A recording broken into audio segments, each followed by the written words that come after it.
Okay, this is a match set we just got this morning. We're giving special priority to. I believe the guy's name is Azar. Now, first of all, the choke was turned on. That'll give you bad situations. I've taken the vacuum line off the back and plugged it. Now, maybe there was a problem with the vacuum line being leaking or whatever. But anyway, we're starting out just exactly the way it should be set up. Thing looks like it's got Chevrolet linkage. Here we go. As you see, that carburetor started right up. Mixture here is lean. As soon as that computer gets done computing, that red light right there, it should drop back to about 12. It's computing, it's computing. Carburetor's a little bit lean. Now, of course, all that took to the exhaust back there. We'll see if we can correct it by adjustment.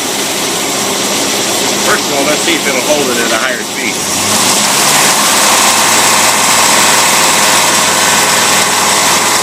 Okay, lean only at idle. Should be correctable by proper adjustment.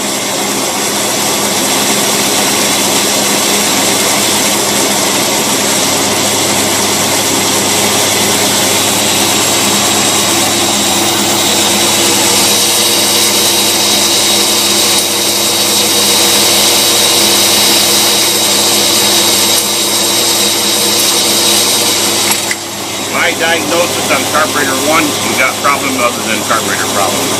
That carburetor was lean at idle. Let's see what it does at medium speed. Absolutely perfect. About 13.5 to 14 to 1. That's pretty near wide open throttle for most. 1200 RPM. The carburetor needs to be converted over so the ethanol fuel won't bother us, but other than that, that is a good functioning carburetor. When you get it back, I'll give you some tips. Man, that's a good one. Watch it come right back.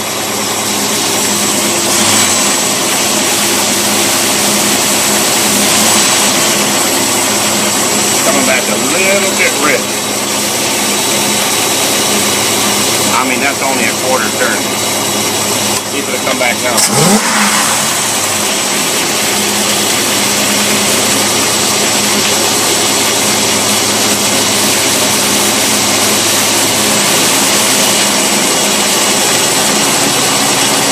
Run.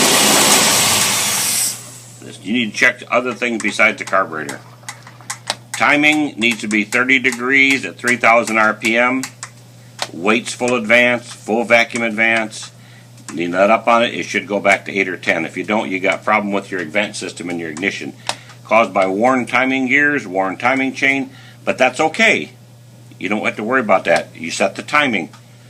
I don't know if it's a Chevrolet engine, you'd rotate the distributor to get 30 degrees at 3,000 RPM. Figure out, maybe you got a vacuum leak here, maybe you got vacuum leaks here, maybe you got bad gas, but you had your choke turned on, which is going to make it run rich, which maybe they were trying to compensate for the lean inside here from the adjustment. But what you can do, I know you don't have a computer, so you adjust these mixtures to where you get your most RPM, and then adjust your idle speed over here. But you're not going to have to mess with it when you get done with it because it'll be all set. But that's the results on carburetor number 1. And we're going to take it right over to the teardown and get right after it. What's his name, Azar? Okay, this is carburetor number 2, Azar. I forgot to tell you, 3 pounds of fuel pressure on this system too. If you do any more than that, Holly recommends on their new stuff 2.7 on their new regulators, but we go 3 pounds, they run pretty good. And you get any more than that, they're going to bubble over, and flood, and flood, and flood. Here we go. Oh. Let me restart that one there. That didn't start so hot. Alright, there we go.